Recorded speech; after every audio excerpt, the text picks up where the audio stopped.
Hello, everybody, and welcome to the Great America Show. It's great to have you with us. Well, President Trump is set to be sentenced in New York in just under 3 weeks on September 18th. That's just about 7 weeks before Election Day. This, of course, is the sentencing for his New York Stormy Daniels hush money sham case. President Trump's attorneys have requested that the sentencing date be moved until after the election, because clearly it's election interference. Alvin Bragg has written to Judge Juan Merchant that he does not oppose the delaying of the sentencing, so now it sits in the lap of Merchant to make that decision. From the inception of this case, Merchant has been highly conflicted. It's not just the unconstitutional gag orders placed on President Trump or the witnesses who were not allowed to testify under President Trump's behalf. It goes way deeper than that. Judge Merchant's daughter, who also happens to be a Marxist Dem, runs a political consulting firm called Authentic Digital Marketing, a firm that, according to the New York Post, has helped Democrats raise $93 million off the Trump case alone. One of the firm's biggest customers just so happens to be the Harris campaign, who was paid over $7 million for their services rendered. You're probably thinking the same thing as me. How is it possible that a judge was able to preside in perhaps the biggest court case in history when his daughter is working for the same folks that brought the case in the first place? House Judiciary Chairman Jim Jordan says something doesn't seem right, and he's taken action to get to the bottom of it all. To take all this up and much more, our guest today is none other than the man himself, House Judiciary Chairman Jim Jordan. Mr. Chairman, thank you so much for joining us. We really appreciate you taking the time. Yeah. I want to start with first, you subpoenaing the company of Juan Merchant's daughter, who's made millions of dollars off the case of President Trump. If you will, tell us about that, please. Well, I mean, first of all, thanks for having me. So first, think of the larger context. This is Judge Merchant, who should have recused himself from this case, where he's in the conduct of the trial, he's allowed put the gag order on President Trump, still has that on President Trump, wouldn't allow the expert witness on campaign finance, Brad Smith, wouldn't allow him to testify and tell the jury in the court, what was going on in this case. While he's doing that, presiding over this trial, his daughter had made literally millions of dollars from her work for Kamala Harris in 2019 and then Biden-Harris in 2020. And what we want to know now is, okay, since this trial started, since Alvin Bragg brought this ridiculous case, what kind of communications, what's going on between authentic campaigns and Democrats who have a vested interest in a specific outcome of this trial? And so we want that information. And we've now sent 2 letters. We started back on August 1st with the first letter.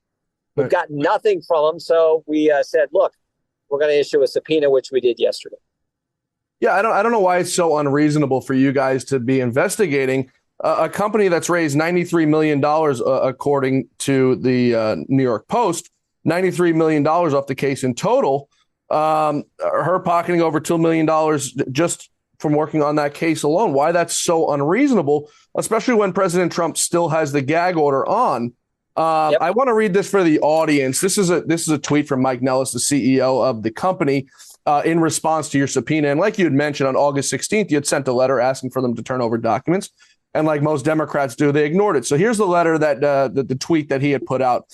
Breaking: we have just received a subpoena from Jim Jordan and the Republican-led House Judiciary Committee. This is yet another abuse of power aimed at promoting baseless right-wing conspiracy theories that link our company, Authentic, to Donald Trump's fraud trial. We are thoroughly reviewing the subpoena with our legal team and will provide updates as soon as we have more information. Let us be clear, these allegations against our company are completely false and purely politically motivated. This is a blatant attempt to intimidate us and divert attention from Donald Trump's conviction. We refuse to be bullied, and we will not allow House Republicans or MAGA extremists to spread lies about our work. We remain steadfast in our mission and deeply grateful to the unwavering support of our friends and family. So what part of what you've asked him to produce is untrue? The fact that they've made millions of dollars off the case, the fact that President Trump is gag ordered when his daughter's out there raising millions of dollars for people like Adam Schiff and the Senate Majority PAC. What part of it is not true that he's saying, Mr. Chairman? Well, and the other thing he did say in there is, one of their responses to us, they've sent us back 2 letters.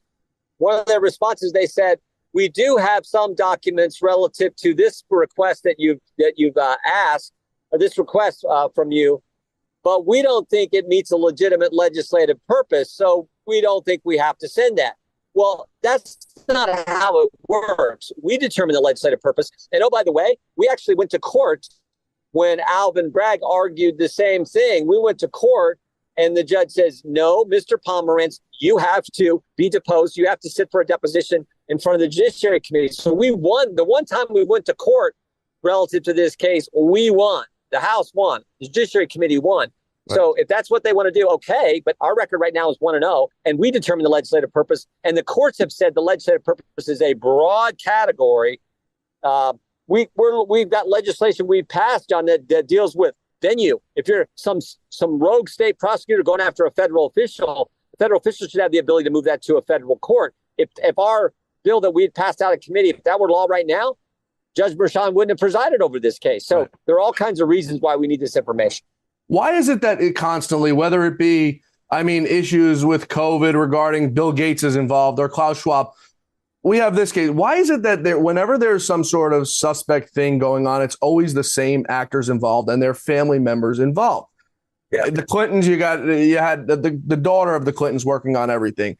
Kamala Harris, it's not much family, I guess, to be working on things. Hunter Biden over in Burisma in China working on things on behalf of his father. Why is it always the same actors? And why do people think it's so peculiar to look into things that don't seem right? Like a judge whose daughter is fundraising off of a case. And this isn't not that a civil case is right, because we saw what they did to President Trump in New York with the civil case. This is a criminal case that holds jail implications. Why do these Democrats think that it's a right-wing conspiracy theory? It's MAGA extremists coming after us, when there's a serious problem here when you've raised nearly $100 million off of your father's. Yeah. Come on. Anyone with common sense, this doesn't pass the smell test. We can all see that. Judge Merchan should have recused himself. Everyone understands that.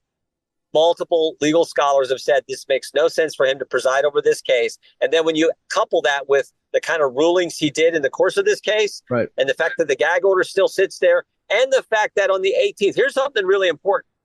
President Trump is asked to postpone the sentencing date, and Alvin Bragg has said he's okay with that. Well, why hasn't Judge Merchan? Almost always the judge will say, oh, if both parties say it's okay, right, we'll do that. But Judge Merchan has not said that yet, which makes me wonder, is he going to try to go ahead and have a sentencing hearing prior to the election, even though President Trump and Alvin Bragg, the prosecutor, have said they're fine with it being pushed back to after the election? That tells you, if he doesn't rule the right way, that tells you just how political he is. It's sort of interesting, like you had mentioned. The first time Bragg agreed to postpone it, I said, wow, that's interesting. Now, the second time, I'm like, well, what?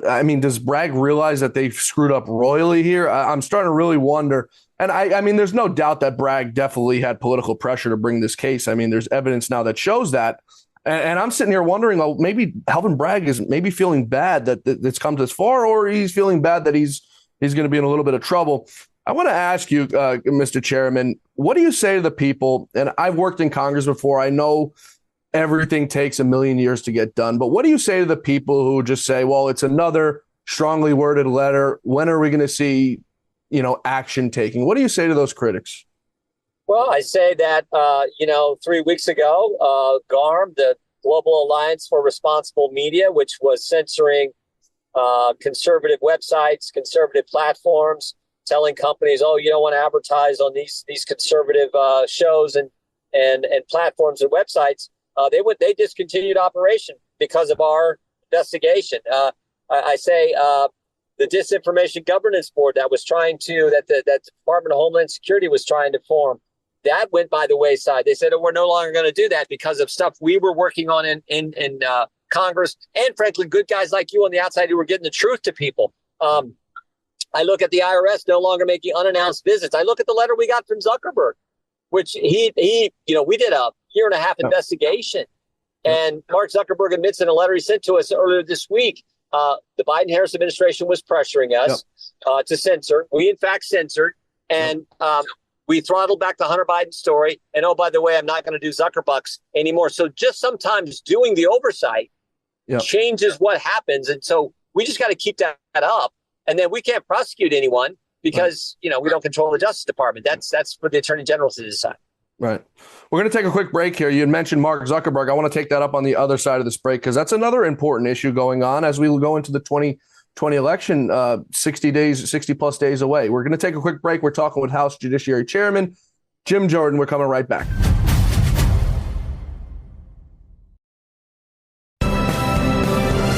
We're back. We're talking with House Judiciary Chairman Jim Jordan. Congressman, before we went to break, you had mentioned Mark Zuckerberg. Submitting a letter to Congress, and I found it very interesting. I just want to read a quick excerpt from it, if I may. In 2021, and this is from Mark Zuckerberg to your committee. In 2021, senior officials from the Biden administration, including the White House, repeatedly pressure our teams for months to censor certain COVID-19 content, including humor and satire, and expressed a lot of frustration with our teams when they didn't. In a separate situation, the FBI warned us about political information, Russian disinformation, about the Biden family and Burisma to the lead up to the 2020 election.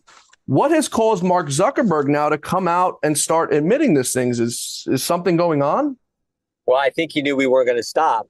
We've interviewed or deposed, I think, over a dozen people from Facebook, including their number 3 in the company in Meta, Sir Nick Clegg, former Deputy Prime Minister of Great Britain, now works for Meta. We deposed him. I think they knew we weren't going to stop. We were going to get to the facts, get to the truth. And so he just came clean with a letter and basically 4 points. As I said before, they were pressured to censor by the Biden-Harris administration. They did, in fact, censor. They did, in fact, throttle back the Hunter Biden laptop story, even though at the time our FBI had the laptop and knew it was real. And, of course, he also included in the letter the 4th fact, which is no more Zuckerbucks going to certain boards of elections and cities around the country to have an impact on our election process. So I think that's all good news. And just, I think, shows just how pervasive the left now, how pervasive the left is in embracing this censorship concept. I would argue this is why, this is the main reason why RFK Jr. endorsed President Trump last week. Right. He said, RFK Jr. said in that speech when he endorsed President Trump, the same thing he said when we had him come testify a year ago in front of our committee. He said, when you look at history, the good guys aren't the ones who were involved in censorship. Right. And that is so true. Right. So, yeah, this is, I think, big news. And frankly, coming out at this time, when we think about 2 years ago, October, or 4 years ago in October, when they throttled back the Hunter Biden story, that had an impact on the election, in my judgment. So we got to be concerned about what they might try this time around. You know, I was just telling somebody, it's the same reason that Elon Musk is hated by all the wrong people, Joe Biden, Kamala Harris, these world leaders like Emmanuel Macron and Justin Trudeau, and down in Venezuela and because they're trying to do the right thing, I think, after what we've seen. You had mentioned Zuckerbucks. I want to read a second part of the letter because it's very interesting. This is from Zuckerberg to your committee. Apart from content moderation, I want to address the contributions I made during the last presidential cycle to support electoral infrastructure. The idea here was to make sure local election jurisdictions around the country had the resources they needed to help people vote safely during a global pandemic. Now, the first thing that comes to my mind is, why do we need public or private? By public, I mean publicly traded companies. Private companies will say, paying for our elections. We have a federal government that's got an endless supply of money. They have no problem spending billions of dollars over in Ukraine. Yeah. Why do we need these public-private companies spending money for our election infrastructure? We don't. It shouldn't have happened. It is not consistent with how our system is supposed to work. And I think he's got an earful over the last few years after he did that, and that is why he is no longer going to be engaged in that with those donations. I think what needs to happen to these people is exactly what's happened to President Trump. You know, they think by going after you with lawfare, it's, you know, whatever.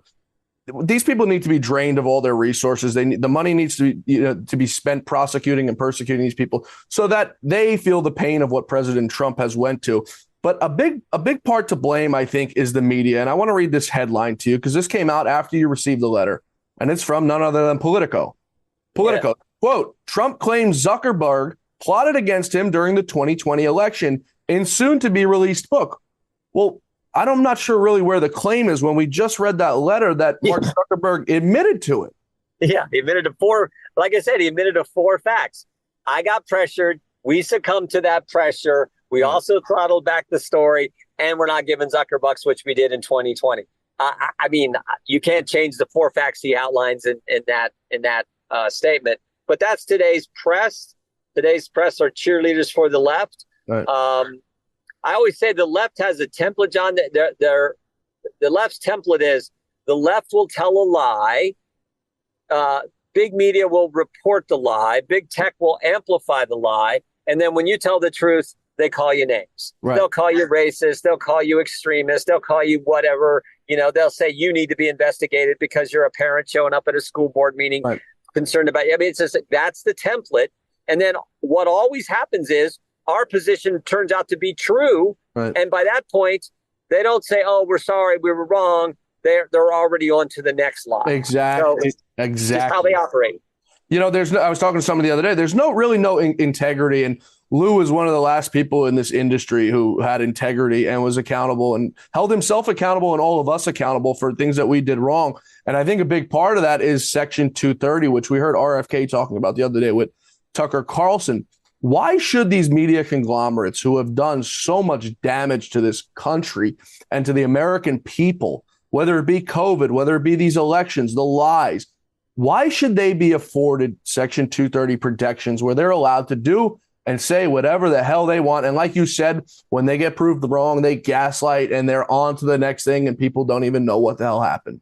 Yeah, no, it's a fair question. And you think about it, that I think it's something we have to look at in a broad sense, though, because right now we got Musk, who's bought Twitter, and he's pro First Amendment, strong defender. He's done great work for us, for the country, for the world, in protecting free speech. We want him to be able to do it. But when the concern is when other platforms are limiting and attacking the First Amendment and they don't get held accountable for that. So we're trying to figure out the right way to do it without hurting the people who are for the First Amendment, like Elon Musk. But also, of course, we want the full, robust debate. I just get so frustrated with this whole disinformation, the games these people play. What I point to is, though, the work we've done, GARM has been discontinued. The Disinformation Governance Board is gone. Elon Musk has now purchased Twitter, which is, a truly embraced the First Amendment. So we got to look at all that and make sure the bottom line is protect the First Amendment. It's funny that back to the Zuckerberg thing, he says he regrets and pretty much saying he's sorry. And he's not sorry he did it. He's sorry he got caught, which I don't know why he didn't think he was going to get caught. I want to turn to Kamala Harris prepping for a debate with Google's lead defense attorney, Karen Dunn. Like I said earlier, it seems to be there's always some sort of connection to somebody doing something wrong. And the thing that I say, it's the easiest thing to do is follow the footprint. Go look at the money that's being spent. Go look at how much money Google's giving Kamala Harris. And I don't know the number, but I'm just saying there's always a footprint for something, unless you're the 20-year-old shooter who tried to assassinate a president, then there's no footprint of anything. But it just goes to show you further in collusion. Why is the Google's lead defense attorney prepping Kamala Harris for a debate? My gut tells me just like this is the left, and the left is, the left is for the Democrat Party. And they're now the party of censorship. They're now the party of just big government. That's just who they are. Yeah. I just want to wrap up here. I know your time is valuable and we really appreciate it. But the House GOP is bracing for another pre-election spend down. Government, I think, runs out of funding October 1st. Are we setting up for a disaster here as we have a funding battle just about a month before the election? I think the strategy is pretty simple. We should put the SAVE Act, and this is the bill that we've passed out of the House, which says that you have to be a citizen of the United States to be on a state's voter registration rolls, and the safeguards to make sure that only citizens are voting. Right. So I think that makes sense. And I'll stipulate. Okay, we'll spend at the levels that's already been set, which I think is too much money. But let's just we'll take that. But let's put that bill that says only citizens should participate in our federal elections. Let's put that bill on the spending bill and send that to Chuck Schumer. And I think that's a position the American people are like, well, of course. Who would disagree with that? Well, unfortunately, Democrats do. But that to me seems to be the smart strategy when we get back in September. Yeah, like you said, they're not going to cut any spending on a CR anyway, so you might as well get something out of it. But the problem with that is you've got there's a report out today that Mitch McConnell's actually lobbying against it over in the Senate. So when you have your own party, stabbing the knife through your back, really, what the hell are you supposed to do? It's really a crappy situation. Yeah, but the leader of our party is the guy who's at the top of the ticket, and if President Trump wants us to fight for that, I think we should do it and insist on that being on the spending bill. Chairman Jorman, thank you so much for joining us today. Really appreciate it. Thank you, brother. Take care. Thanks, everybody, for being with us today. Please be sure to join us right back here tomorrow for the Great America Saturday Show as our quest for truth, justice, and the American way continues. Be sure to follow me on Twitter at John Fawcett NY. That's John Fawcett NY. And on Truth Social at John Fawcett. Shoot me a tweet. Let me know what you want to hear more of on the show. You could also email us at info@loudobbs.com. See you back here tomorrow. May God bless you. May God bless America. And may God bless the great Lou Dobbs.